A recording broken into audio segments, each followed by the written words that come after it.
Dr. Gagin Sani, a renowned radiation oncologist, has made significant strides in the field of cancer treatment through innovative research and cutting-edge technology. His work has not only improved patient outcomes, but has also paved the way for more effective and targeted therapies in the fight against cancer. Dr. Sani's dedication to advancing the field of radiation oncology has earned him recognition as a leading expert in the medical community, making him a valuable asset in the ongoing battle against this devastating disease. Hello everyone, I am Sarim Iqbal from Indian Eye Network and you are watching India's first doctor-oriented show, Doctor Opinion, and opinion really matters.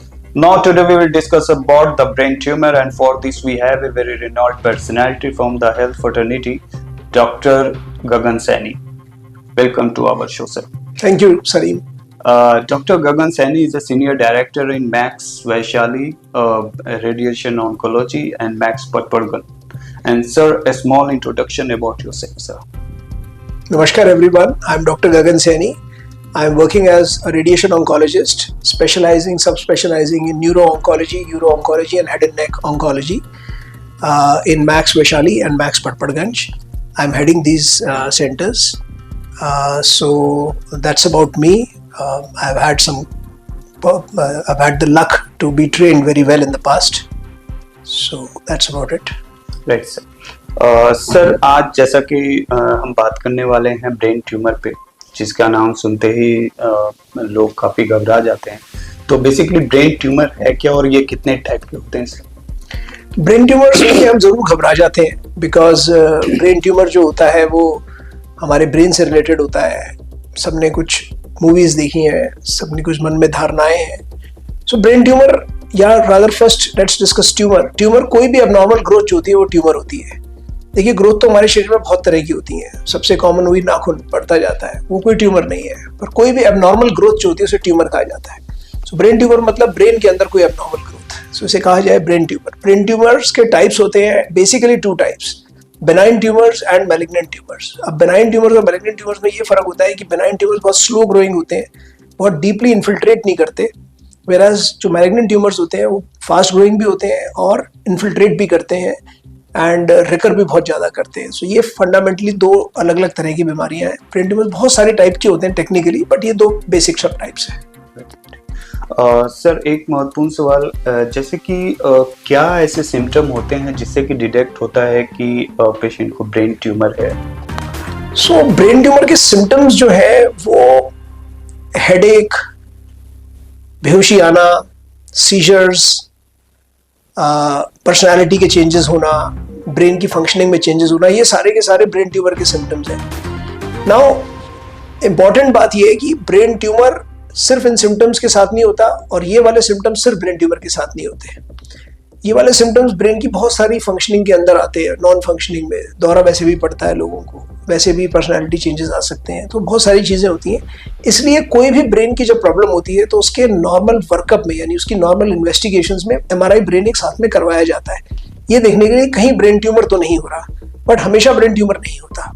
तो एक और महत्वपूर्ण सवाल है sir कि brain tumour के treatment option में surgery, chemotherapy, radiation, सो इस तरह की ये ट्रीटमेंट है, और इसके किस कॉम्बिनेशन से ब्रेन ट्यूमर के लिए सबसे अच्छा ट्रीटमेंट होता है सर? बहुत अच्छा सवाल है सरीम, इसका जवाब थोड़ा सा लंबा देना चाहूँगा. सो जैसे कोई भी नॉर्मल हम ह्यूमन है, हमारे किसी वेस्ट कभी 30 भी हो सकती है, 36 भी हो सकती है, 40 भी हो सकती है, कोई फर्क नहीं पड़ेगा. कुछ एरियाज हमारी बॉडी के ऐसे हैं जो जिनके अंदर बहुत जगह होती है.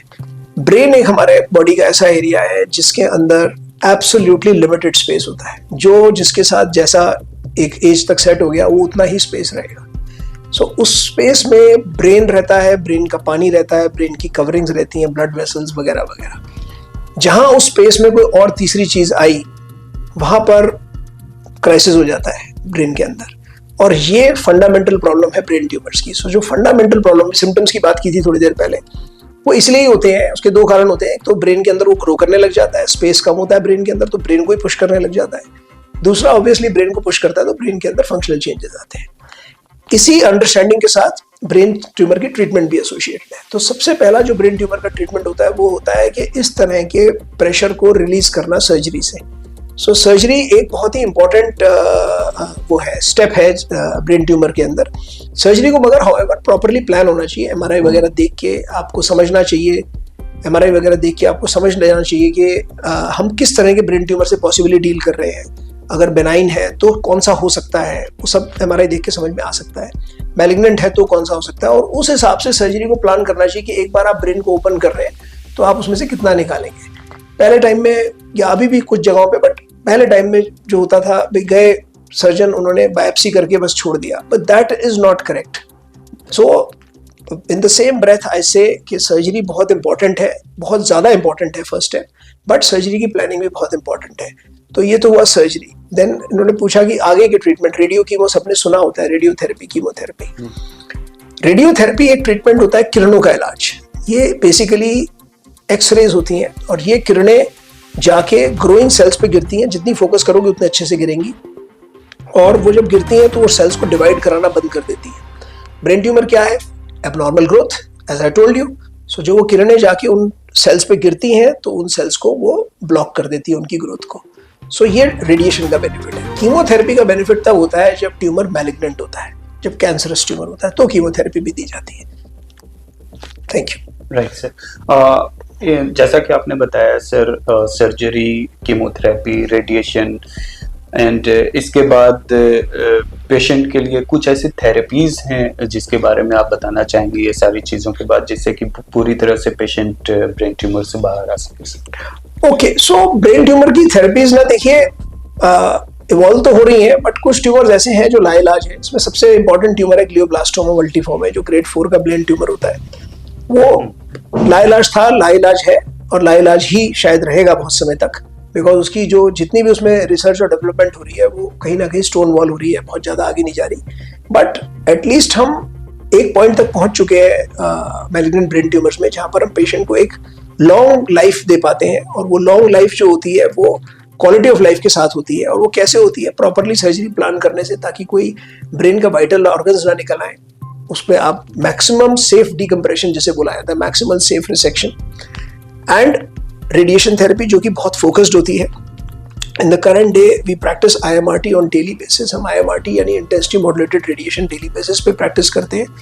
बट हमारे पास image guided radiotherapy IGRT tomotherapy equipment भी है, जो कि IMRT को IGRT के साथ बहुत फाइन तरीके से एग्जीक्यूट करता है।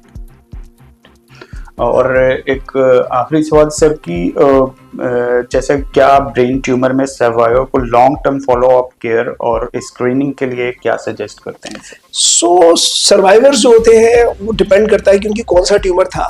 बेनाइन था तो उनका फॉलो अप केयर अलग होता है, मैलिग्नेंट था तो अलग होता है।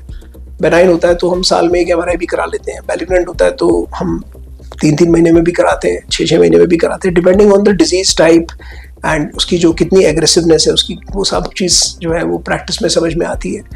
और लॉन्ग टर्म इनके लिए हम चाहते हैं कि ब्रेन ट्यूमर के पेशेंट्स जो हों वो, हमें हताश नहीं होना चाहिए। बहुत बार हताश हो जाते हैं। हताश होने से क्या होता है कि हम प्लानिंग जो है अपनी सिर्फ एक सर्वाइवल के पॉइंट से ही करते हैं, बट हमें क्वालिटी ऑफ लाइफ के हिसाब से प्लानिंग करनी चाहिए पेशेंट की ट्रीटमेंट की, क्योंकि अल्टीमेटली चाहे लाइफ छोटी हो बट अगर लाइफ क्वालिटी से भरी हो तो वो एक बहुत फुलफिलिंग टाइम होता है फैमिली के लिए, ऐसी बात नहीं है।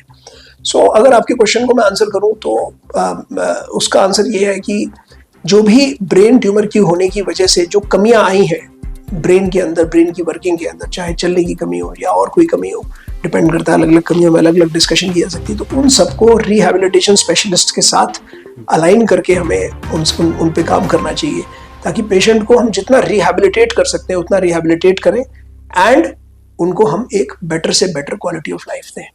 राइट सर, बहुत बहुत धन्यवाद सर, आपने अपना इतना कीमती समय निकाल के हमारे व्यूअर्स के लिए और हमारे लिए इतनी अच्छी बातें बताई। इसके लिए बहुत बहुत thank you so much sir. Thank you sir. Thank you sir.